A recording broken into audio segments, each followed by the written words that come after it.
Ya, 101,8 Smart FM Business and Inspiration Smart Listener. Terima kasih Anda masih bersama kami dalam Palembang Insight.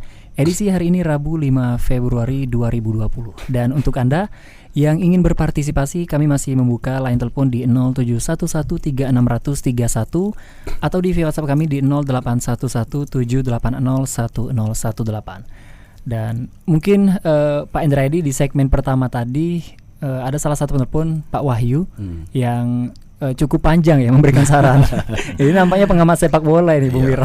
Pak Wahyu yang mengatakan bahwa Sriwijaya ini harus sering-sering juga mengadakan roadshow untuk belajar bagaimana untuk memanajemen sebuah klub seperti Bali United seperti itu. Nah, ini bisa ditanggapi. Apakah sejauh ini manajemen Sriwijaya sudah melakukan roadshow itu?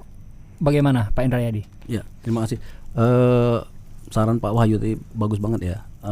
Sriwijaya FC memang sudah melakukan ya semacam benchmark lah ke Bali United seperti dibilang Pak Wahyu. Memang Bali United kita akui sekarang salah satu tim profesional yang memang mengelola sepak bolanya dengan profesional ya. Mereka punya branding yang luar biasa lah untuk klub mereka. Kita juga belajar cara mengumpulkan dana. Tadi sampai ke IPO segala macam tadi ya. Memang kita coba juga. Memang kita ya sepak bola ke depan saya pikir memang harus seperti itulah. Jangan sepak bola sekarang ini ya, kalau kita bicara sepak bola profesional di Indonesia ini masih belum lah ya. Belum. Saya pikir masih belum. Karena masih sifatnya istilahnya apa itu politik ya. Saya nggak bilang politik ya, memang fanatisme kedaerahannya itu masih sifatnya masih kental seperti itulah ya, belum profesional yang memang dikelola secara benar itu loh. Oke. Baik, mungkin sudah ditanggapi ya oleh Pak Indrayadi saran dari Pak Wahyu tadi. Nah, ini Bung Wira, kita kembali ke topik kita mengenai masa depan Sriwijaya FC. Ini kan memang rata-rata para pemain Sriwijaya FC pada tahun ini seluruhnya pemain baru dan hanya menyisakan satu pemain, Amrizal. Tidak ada lagi pemain yang terakhir kemarin siapa itu? Ahmad Ihwan ya, sempat tarik ulur dan akhirnya dilepas. Nah, ini apakah juga berpotensi? Kan banyak penonton juga tidak kenal siapa pemain. Apakah akan berpotensi memicu keengganan penonton untuk menonton ke Sriwijaya karena tidak ada yang kenal pemain siapa, mau nonton siapa sih sebenarnya Sriwijaya pemainnya nggak ada yang dikenal seperti itu, Bung Wira. Kalau Pak Indra tadi mention bahwa sebenarnya Sriwijaya FC ini sudah punya fans yang fanatik yang baseline itu sudah ada. Nah, hanya saja level antusiasmenya mungkin saat ini masih di bawah. Tapi kalau trennya menang 3 kali berturut-turut, saya rasa masyarakat kembali antusias ya Pak Indra ya. Jadi itu yang menurut saya ini pada tataran antusiasme saja sih. Kalau 3 tadi sebenarnya trennya positif, kayak kemarin kita di ujung-ujung tuh mau penentuan nih, apakah tetap atau promosi itu kan antusiasmenya tinggi. Itu bisa juga dilihat di aktivitas di media sosial yang meningkat, yang ngebahas dan mention nge-tag soal Sriwijaya FC itu tinggi. Dan Tribun juga session kunjungan online-nya untuk konten-konten Sriwijaya FC itu sangat tinggi. Pada saat memang udah penentuan, tapi kemudian memang harus kecewa ya. Juga bahasa Palembangnya tuh. Tapi ya move on lah ya kan. Kalau ngelihat dua penelpon tadi kan juga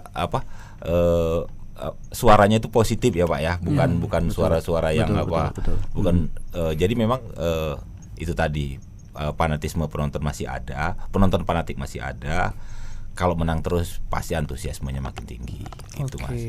Yang pasti harus kalau bisa sih tren positif dulu yang harus dimulai untuk mengangkat Sriwijaya FC supaya digemari oleh masyarakat seperti itu ya. Nah, dan satu lagi nih seperti yang dikatakan Pak Indrayadi tadi di iklan tadi ya, sebelum kita masuk ke segmen kedua ini, jeda tadi, bahwa untuk supporter kita ini masih harus direkarkan juga itu, Bung Wira. Ya, faktor eksternal. Faktor eksternal juga seperti itu ya. Oke. Ya, maksudnya itu faktor luar yang di luar teknik ya. Tapi yang substansi saya rasa sih tetap di manajemen dan di tingkatan Sriwijaya FC sendiri. Oke, dan juga fungsi media ya sebagai yang menyebarkan informasi juga harus lebih gencar lagi lah untuk. Terus terang media tuh seneng kalau Sriwijaya FC ini menang terus. Benar. Oke, nah ini ada pertanyaan satu lagi nih Mas Indradi mengenai kalau ada yang mengatakan bahwa perekrutan pemain muda ataupun juga non bintang ini apakah benar atas dasar keterbatasan dana dari manajemen klub? Bagaimana Anda menanggapinya? Oh ya, terima kasih. Saya pikir bukan karena keterbatasan dana ya, tapi memang orientasi kita sekarang ke pemain muda itu yang pemain yang memang secara fisik ya, secara fisik dan keinginan berkembangnya itu lebih besar. Nah kita coba memanfaatkan ini usia muda, pekerja dan perlu diketahui bahwa mereka bukan pemain muda yang baru direkrut ke Sriwijaya, tapi mereka pemain muda yang sudah berpengalaman. Pemain muda yang memang bintang di klubnya, yang kemarin-kemarin di kompetisi 2019 mereka bintang di klubnya masing-masing. Seperti Habrian itu pemain bintang di Perserang. Habrian, Siwandi itu mereka masih muda dan bintang di klubnya. Si Cakra di Cilacap mereka bintang juga di klubnya. Pemain-pemain bintang Liga 2 ini coba kita ambil dan mereka bukan sekedar pernah bermain hanya bermain di Liga 2, mereka pernah menyicipi Liga 1 gitu. Mereka pernah menyicipi Liga 1. Pemain muda yang memang potensial dan terus akan berkembang. Yang kita pilih itu memang secara fisik mereka masih mampu untuk berkompetisi panjang di Liga 2 ini. Di akhir-akhir ya kita tidak mengatakan bahwa kita gagal sebenarnya di 2019 itu cukup lah, berhasil sampai ke 4 besar ya. Sampai 4 besar, tapi kita ngelihat tren pemain kita ketika pemain senior ini sampai ke puncak perform itu mereka mulai ada penurunan gitu loh. Penurunan secara fisik menurun hingga mereka tidak bisa memberi yang terbaik lagi ketika di 4 besar itu. Kita melihat itu sih. Nah, kita harapan kita ketika pemain muda secara fisik mereka masih kuat di usia ya sebenarnya pemain bola itu di usia 26, 27 itu puncak-puncaknya di bermain bola itu sebenarnya. Pemain kita rata-rata 24 sampai ke 26 itu usia-usia puncak bermain bola. Nah, pemain kita sekarang itu di usia-usia itu. Jadi kita harapkan ketika kita sampai ke semifinal, 8 besar atau semifinal itu nanti mereka bisa tetap top performer gitu loh. Kita harapkan seperti itu gitu. Oke, berarti ini tugas media juga ya untuk menginformasikan bahwa pemain Sriwijaya ini bukan asal pemain yang tidak terkenal atau juga bintang. Untuk meyakinkan masyarakat harus lebih digencarkan. Saya tambahkan lagi, itu salah persepsi ya ketika orang mengatakan pemain muda bukan pemain muda yang tidak berpengalaman. Pemain muda yang sudah berkompetisi di Liga 2, mungkin 3 musim, 4 musim di Liga 2, pernah di Liga 1 2 musim. Mereka sudah matang dalam bermain sebenarnya. Oke.